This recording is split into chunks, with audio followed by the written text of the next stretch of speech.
Hello, so for this interactive advanced concept, I will be attempting to make kinetic sand. So for kinetic sand, I have my sand and my cornstarch in one bowl, and I have my soap mixed in with my water in this bowl. And so you're supposed to just slowly pour the water into the sand and mix it around until it gets that texture that you want. So if I pour a little bit more water, mix that around.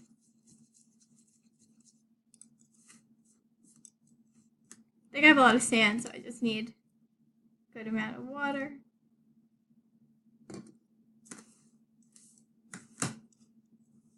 You can see it's starting to make like the mold for the kinetic sand.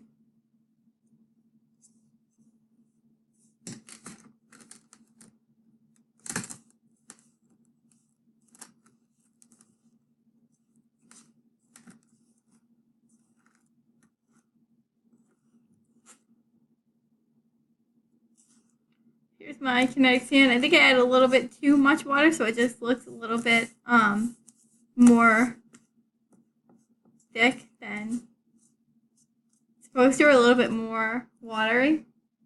Maybe if I add more sand, I can make it a little bit thicker.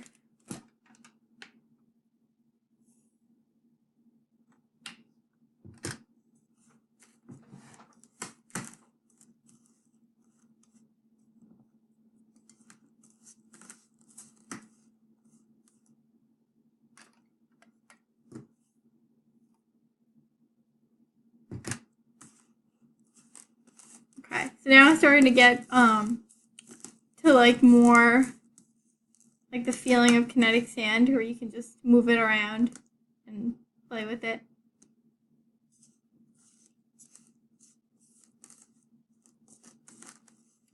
But I think it definitely just depends on how much water you put in or how much sand you have starting with the starting amount that you use. I think that'll definitely affect the texture of your sand and how easy you'll be able to move it around, or how easy you'll be able to mold it, and things like that. So after making the sand a little bit adding too much water to it, I definitely found that adding just a little bit more sand and some cornstarch helped to really get the texture I was hoping for, where I can like mold it and see and change it around and just get it to that perfect texture that I was hoping for. So if you do add too much water, just add a little bit more cornstarch and some sand, and that'll definitely help it not be so runny and so watery. So for making the kinetic sand, as you can see, it wasn't a long process, which I really liked.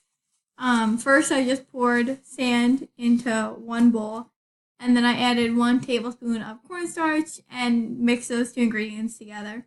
And then on the other side, I had my bowl of water, and I added a little bit of dish soap to it, and then mixed those around. And the last step was that I slowly poured the soap and the water into the sand and the cornstarch.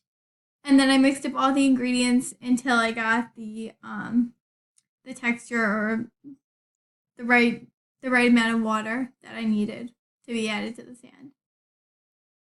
So this is used because in polymer chemistry, polymerization is a process of reacting monomer molecules together in a chemical reaction to form polymer chains or 3-dimensional networks. So kinetic sand is kind of like regular sand, but it's sand that is coated with silicone oil. Silicone oil is found in soaps, lotions, and some conditioners, and the kinetic sand sticks to itself. So silicone oils have a unique property in that they can be liquids that flow freely or semi-solids that flow solely in the absence of pressure but act like rubbery solids under stress. And kinetic sand is an example of a dilatant or non-Newtonian fluid that increases its viscosity under stress. And the degree of viscoelasticity depends on how long the silicone oil's polymer chains are. So the longer the chains of polymers tend to hold their shapes more effectively than the shorter ones do. And silicones are polymers or molecules made up of long chains of repeated units. And the polymer chains within the silicone oil make the sand particles stick together. So you can form them into a ball. However, the ball will slowly flatten over time. And the silicone oil coated sand particles stick only to each other, not to other surfaces, which makes kinetic sand so great and easy to use. This property makes kinetic sand great because it doesn't really have a huge mess or cleanup involved. And if you added, the only problem would be if you added too much water or not enough. It can kind of get kind of messy because it can be like a little on your hands or just wherever you're using it, on the table or on the floor. But if you get it to that right texture, it'll only make the kinetic sand stick to itself, not to your hands or not to anything around you. So this is a great interactive advanced concept, I felt, because it was easy cleanup and not too hard to get all the ingredients together. You used 4 ingredients, mix them around. It didn't take a lot of time. And I think it definitely can be a fun activity for kids to do with their parents and to make it themselves at home rather than buying it.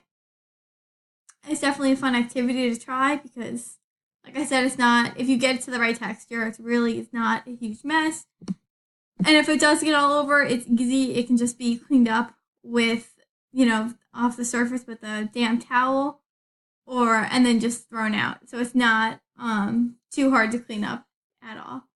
So yeah, my interactive advanced concept, making kinetic sand, which I think I finally got the right texture here where I can start making things with it or moving it around. But that's it. Thank you.